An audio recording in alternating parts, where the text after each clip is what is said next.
Please, please go away. There we go.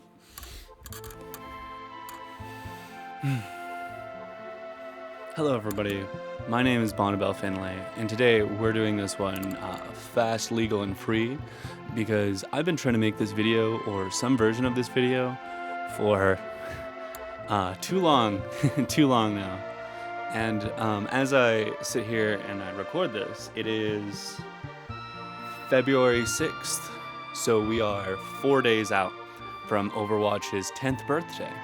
Overwatch is turning 10 years old on February 10th. Yay! And with that, they're releasing 5 new heroes. And I just thought it was about time we talk about this, because Overwatch has been a problem for a very long time now. Like, I feel, as someone who's been overly invested into Overwatch for the last 8 years of her life, someone who has perspective on the path this is going down. And I guess that's where I've been struggling to make this video, because I don't exactly know how to make a conducive argument around it. Like, because there's so much. With the release of the 5 new heroes coming February 10th is also the removal of the 2 from Overwatch 2's logo, reverting everything back to Overwatch 1. We're also getting Season 1 now, and everything's just gonna start off as if we left it all in 2019. Past all the Hearthstone stuff, past all the scandals, past all the whatever, Blizzard wants us to forget and go back to 2016 when all this started. And you know what? Let's go back to 2016 when all this started, because I think it's critical. I think the year and everything around then is critical to understand Overwatch and where we are today. 2016 feels like a depressing year in gaming. Not like, because it was actually, we had some really good games come out. But this was the turning point. Big gaming companies, big studios, big IPs, they're all in 2016 were like, okay, business as usual. We can just make a fucking game. Let's just make a game. And Blizzard invested something crazy like 6 to 8 years into 6 to 8 years into Project Titan before that eventually became Overwatch. Something like Titanfall 2 was worked on forever and was just critically acclaimed, like across the board. But still, these companies thought, oh, we can just make a fucking video game. We'll make a video game, we'll work on it for a couple of years, it'll sell, get big money, and then in a couple of years, we'll put out another video game. But this, my friends, was 2016. A very dark year. This is when the switch happened. Everything beyond this year had to be Fortnite. Fortnite blew up. Fortnite was big, it was popular, it was grossing so much money. Every company decided, you know what? We're gonna be Fortnite. And we're living in the consequences of that decision now. Titanfall 2 was beloved. Titanfall 2 is beloved. Titanfall was a genre-defining game. Everyone loves Titanfall. In the development for Titanfall 3, EA decided, Fortnite! We're gonna make a battle royale and just scrap all the story stuff. Like, we can just keep repackaging and selling Titanfall 2 again, guys. Guys, look, it's like Titanfall, but Fortnite. And now Titanfall 2 kind of doesn't exist. I loaded into Titanfall 2 like a month or so ago, just to see how it had progressed. I hadn't been on in like maybe 2 years, something crazy. And there was like 2 new heroes. They added perks, you know. But there's no development. They just kept teasing and teasing and teasing Titanfall 2 until everyone was like, you're never gonna give us Titanfall 3, are you? You're just gonna keep baiting us and getting us to spend money in your Fortnite. And that's what happened. And now Apex is kind of dead. Blizzard and Overwatch are a victim of the same thing. They just thought they could make a video game. they made a fun video game. I'll put it up right here if I can remember. I can't remember their name right now, but somebody put up a really nice video going over why Overwatch was fun, and it's because it was meant to be fun. Games like Overwatch were just kind of made, were just kind of thrown together and developed. They thought D.Va would be a cool concept, so they made D.Va. It was fun first, competitive second. But games coming out now like Rivals are so hyper-technical, hyper-competitive, so trying to follow the trends that Overwatch left behind. It's annoying. And I'm not having fun. I'm not authentically bouncing around like, oh man, I love being Wolverine. No, when I play that game, it's a competitive, it feels like Valorant. It feels more like Valorant than it feels like Overwatch. Overwatch released in 2016 for $40 with loot boxes, and it was wonderful. It was amazing. A AAA title coming out like that for only $40 was awesome, and you know, it didn't make endless amounts of money. It made good money through its loot box and through its sales, but you know, it wasn't endless, but not all wells need to be endless. Psych! This is capitalism, motherfucker! Number go up! Number bigger! Always bigger, always expanding. Fortnite, Fortnite, Fortnite, Fortnite. And that's what Overwatch 2 is. Overwatch 2 is they're trying to pander, they're trying to get every drop of money out. If you don't remember the Hearthstone controversy, that's what kicked off Overwatch 2. The reason we have Overwatch 2 right now is because of Hearthstone. Back in 2019, Blizzard ran a Hearthstone tournament, where the winner of this tournament got to get up with the announcers and say, like, whatever, how grateful they are for Blizzard or whatever. And the winner of this tournament in 2019 got up on stage and supported Hong Kong. Said it's not Chinese Taipei, said it should be free, said all this stuff, right? Pretty mild. The announcers kind of laughed it off and were like, ha, whatever. He was up there for like 5 minutes, maybe. The Chinese market obviously didn't like this, and because number needs to go up and we can't piss off someone who gives us number, Blizzard fired the announcers, rescinded all that guy's winnings, took away his account, uninstalled it from his fucking PC, just did everything in their power to overblow the situation, to show that they're unending dick-riding support for the Chinese regime. Because number go up, you know? Number gotta go up. You know, sorry, number gotta go up. Sorry, Taipei. Number big, number go up. And people here in the States obviously had a problem with this, you know? And Blizzard immediately went into fire control mode. Internally, now, post-op, in the year 2026, we know that around this time, Blizzard was like, kind of pitching Overwatch 2, you know, like kind of remaking the game, you know, with a couple of years, you know, really do a lot we want to do with the PvE instead of having these like once a year story missions that come out. Like it was just like the workings. But after the Hearthstone controversy, nope, it's a game. They slapped together a trailer, fucking put it up on BlizzCon, had like 4 screenshots, and that's all we had to go on for like the next 4 to 3 years. Blizzard dragged us by our toes, being like, sorry, no content, no content, I'm sorry, no content, for 4 years as they worked on Overwatch 2. They were like, it's coming, guys, it'll all be good, it'll be wonderful. And it never came. Something crazy like a year before it was supposed to come out, they knew the PvE was never going to come out. Internally, they just knew it was never going to happen. But they still ran with the idea and sold the game on the idea that, like, yes, PvE is coming. Things are going to be happening. Things are going to be new. You've put up with this whole 4-year debacle, and now that Overwatch 2 is out, like, it'll all be good. And then the game comes out, and we've gotten nothing. I need you to understand this. It was like 4 years of development, dragging us along with no content to give us nothing. Overwatch released with loot boxes, with endorsement systems, with being able to find groups, with May. And Overwatch 2 released without any of it. No loot boxes, no custom games, no workshop, no groups, none of it. No May. And then slowly over the past 4 years, they've been drip feeding it all back to us. Slowly, slowly, slowly.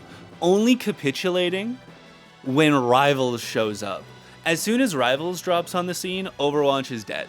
And Overwatch then decides that this is when they need to overhaul and do things. This is when they add perks. This is when they start, like, taking Stadium seriously. This is when they start to get their shit together because, you know, as history has taught us over and over and over again, we the people can control these big oligarchs, and when we don't give them our money, they listen. 4 years of being dragged along. 4 years of being drip-fed the content I paid for back in 2016. And now, on its 10th anniversary, are we finally just back where we started? Are we finally just getting Overwatch back? Or are we? Blizzard as a company has changed wildly since the days of 2016, since corporate takeover and everything needed to be Fortnite. I can't exactly point to the specific developer or the specific designer who got let off and made everything go to shit. But it's all to shit now. And Blizzard knows it, and we can see that they know it. When Overwatch came out, people loved it. It was a sensation. And nobody loved it more than the gays. The gays loved this. There was art. There was yaoi. There was yuri. There was fan fiction. There was beautiful fan art. There were fan comics that still to this day, as an adult, make me tear up and drag at my heartstrings. People shipped the characters. People gave a fuck. They loved Overwatch, and they loved all of its characters. But now, post scandal after scandal after scandal after scandal after scandal, that goodwill isn't there anymore. The gays don't trust you anymore, Blizzard. Not like they used to, not obsessively like Tumblr culture used to back in the day. And in response, Blizzard is trying desperately to get it back. Because think about it, that's like really good advertising when everyone's making like porn of your characters. Like, it gets the word out. People like looking at them, and they're like, oh, wow, fucking... who's this unique character in this comic reading that I saw on YouTube, you know? Oh, what's this? I'm pretty sure that's how I got into Overwatch, was finding some Junkrat comic, and then finding...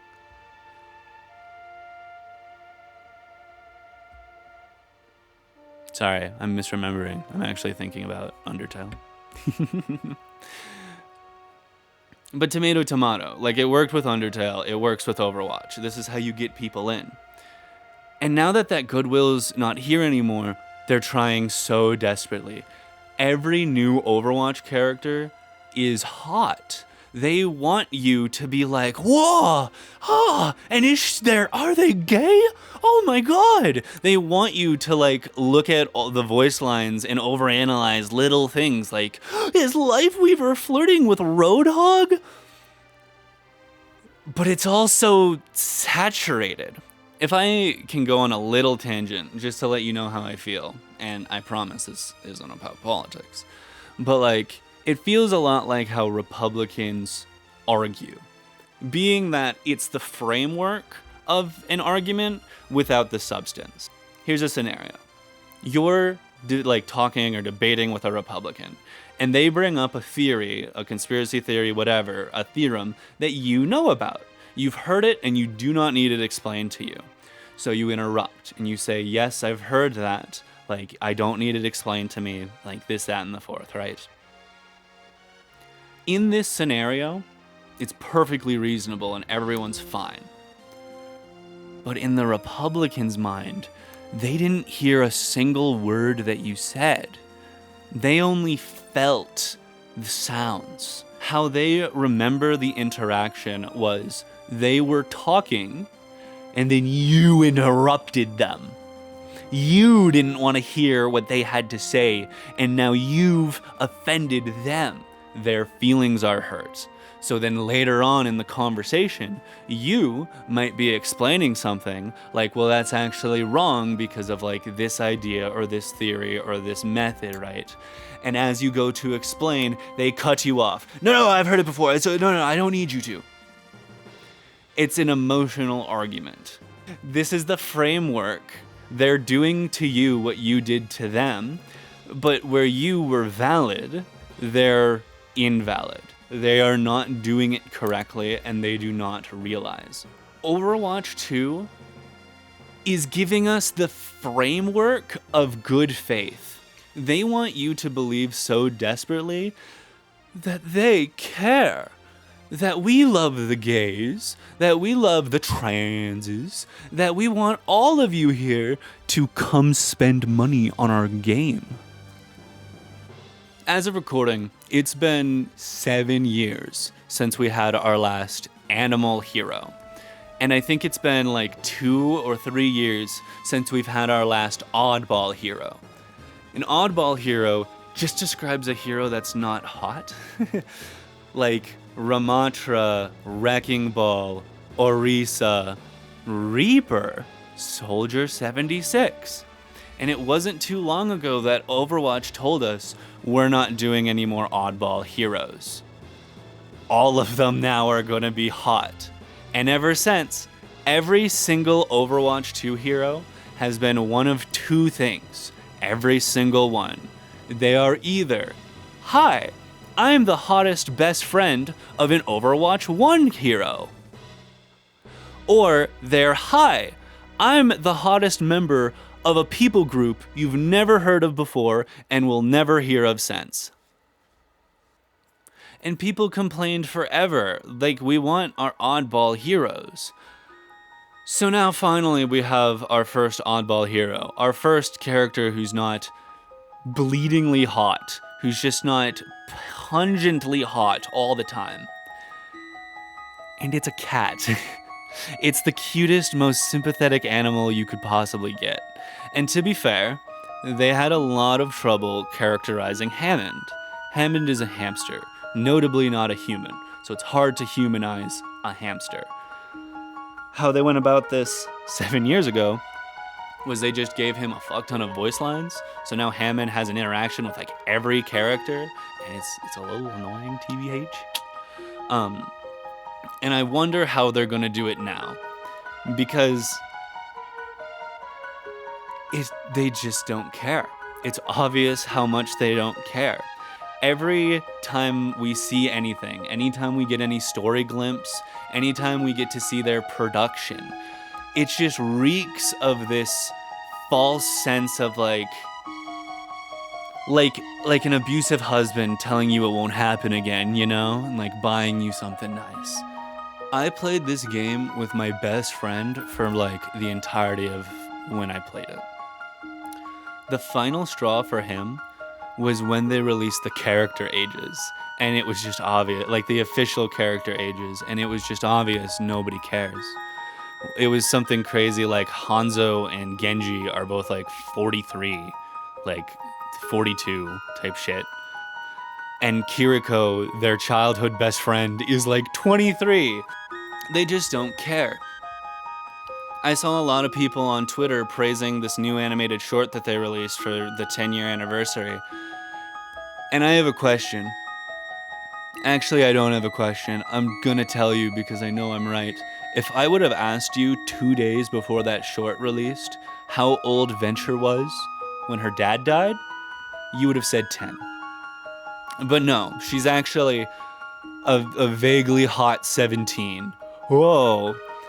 They show us this animatic, and people online love it, and I can't stress this enough, it's beat per beat the Junker Queen animatic. Starts off in a room alone, grieving about trauma, screams, goes to confront the person that wronged them, starts to fight, starts to lose. Ooh, I'm actually better. Gets the upper hand, takes over the person that wronged them. Beat per beat, it's the exact same thing. to the point where I almost wonder if that's why Venture is 17 or however old she is in this short, because that's how old Junker Queen was. And not to mention, this is their first animatic in this style in since the Junker Queen animatic came out.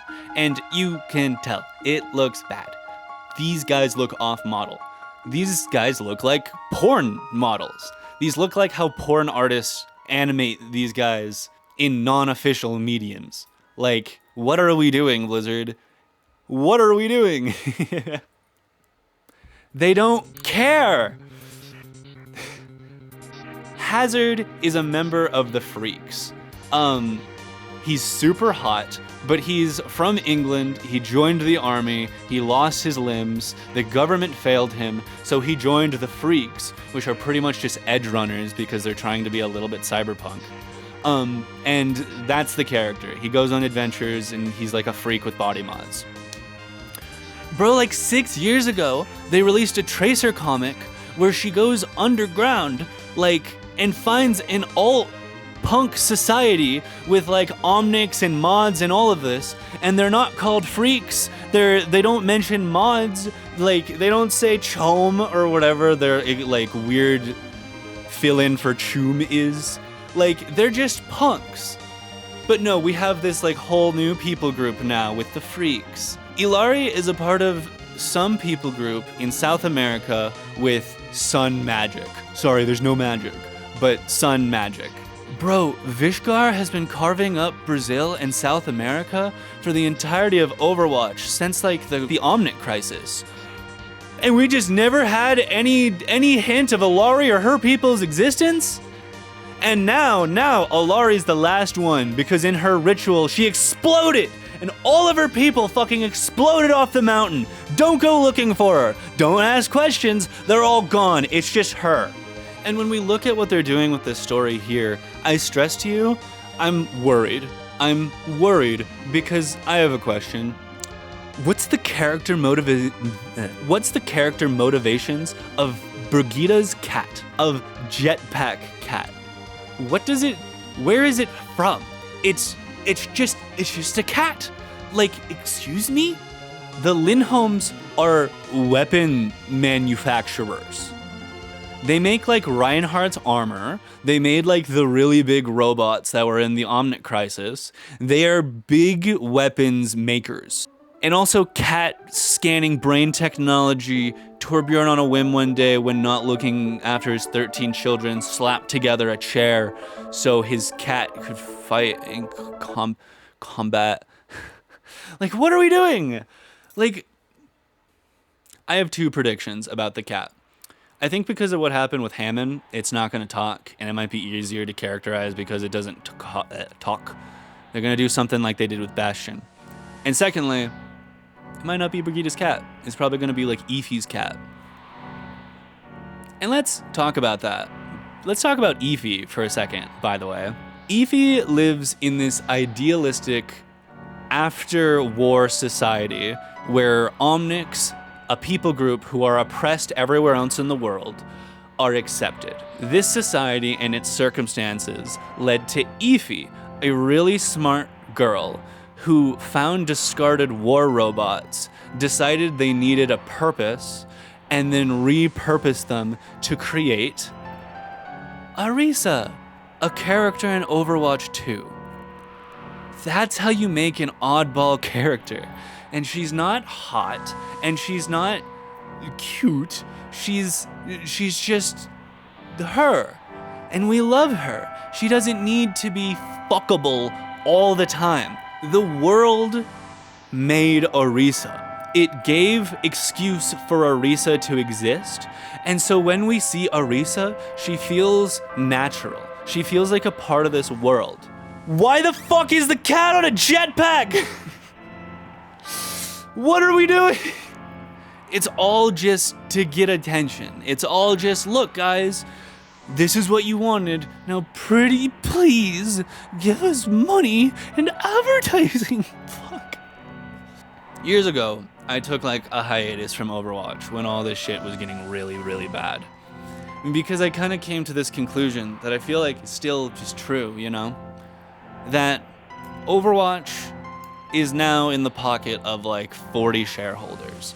And each one of those shareholders individually is richer than God twice over. And in all the shares that all of these men own, Blizzard is like 0.1% of their money. So when they hear that it's not making money, they don't care. They have a lot else to deal with.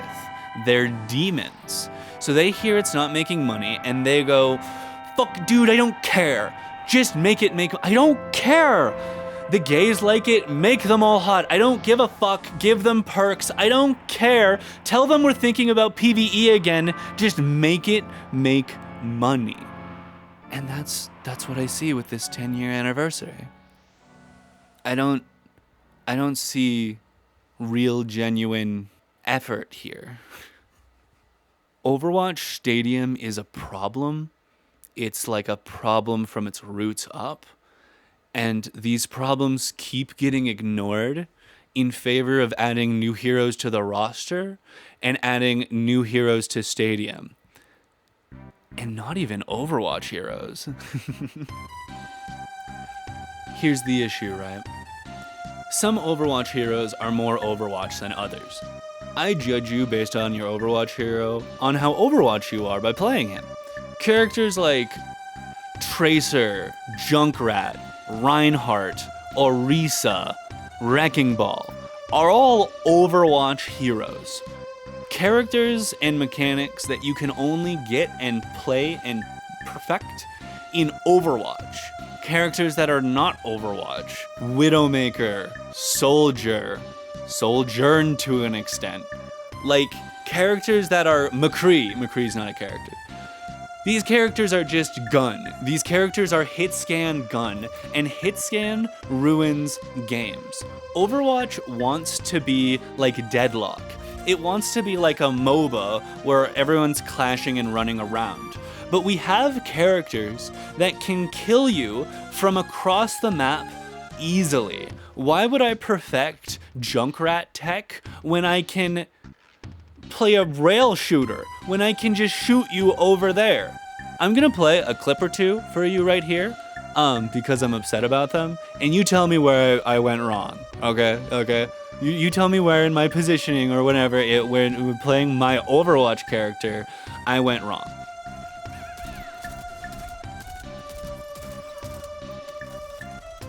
Because I didn't. There shouldn't be hit scan heroes. It ruins this kind of MOBA that you're trying to go for. You can't have Deadlock and have characters that can kill you from across the map. And Stadium so desperately wants to be so deep. It so desperately wants you to like pick your team, pick your ability, and then go, oh, well, I'm playing Junkrat and I want to do my Boom Hop build, but the enemy team went Ashe and Widowmaker, so I need to switch it up and go with my Concussion Mine build, or whatever. It's not that deep. These characters aren't in depth like that. They don't all individually carry enough tech that if you're smart enough, you can carry a team with a bad team comp. Overwatch, fundamentally, at first, was designed around counter-switching. And in a world like that, hit scans were far less egregious. But in post that world, in Stadium where you can't switch, bro, if we're running Junkrat Zenyatta and you run Widowmaker, Ashe, Hazard, like, I don't fucking know what to do. There's kind of just nothing to do. They don't know what to do. This sounds like cope, but like, I just couldn't think of a better example. Get me. Fundamental problems that the community has been telling Blizzard forever now that have not been addressed are continuing not to be addressed in favor of big, flashy, trying to get attention of everyone. Guys, please love us how you used to. And I don't want it. Stop. I don't have hope for the future. I'm gonna continue to play Overwatch. I'm gonna continue to have fun because even when all the horrible shit was happening, the fundamental core when you get into a game and are playing it feels fantastic. Overwatch allows for a team synergy and a coordination a wordless coordination that I just haven't been able to find again. You'll have these long, chaotic, drawn-out battles where we're poking and we're prodding and nobody's dying. And then out of the corner of your eye, you see it. You see him. You see the Reaper, and he's stepped just out of line, just where he's not supposed to be. And you know, Reaper ultimate, and you call it. And everyone scatters and he misses, and you kill him, and now the push can begin. And it's exhilarating and thrilling and amazing, but god damn it, is it in the hands of fucking villains. I want to have hope for the future. I want to play Overwatch more. I want to ask my friends to play with me and for them not to groan audibly. And so maybe with the 10-year anniversary and going back to form, the return of Overwatch 1, maybe this is our shot. Maybe this is our moment. They've given us 2 oddball heroes. I've mentioned Jetpack Cat, but whoever the Japanese lady is has a mask on, so she's just not default fuckable. Maybe it'll all get better. Maybe the next Overwatch hero they release in Season 2 won't be a carbon copy of Juno. And I can only hope. But I just wanted to get this out there. I couldn't continue to bite my tongue. And honestly, I've had this conversation with too many coworkers. So now I think we'll just send them the video. Thank you so much for watching. I really appreciate it. I hope this turned out well, and I hope you enjoyed it. And you know what? Just for you, because this feels like it's gonna be a very long video, I got a little thing for you. I got a little surprise.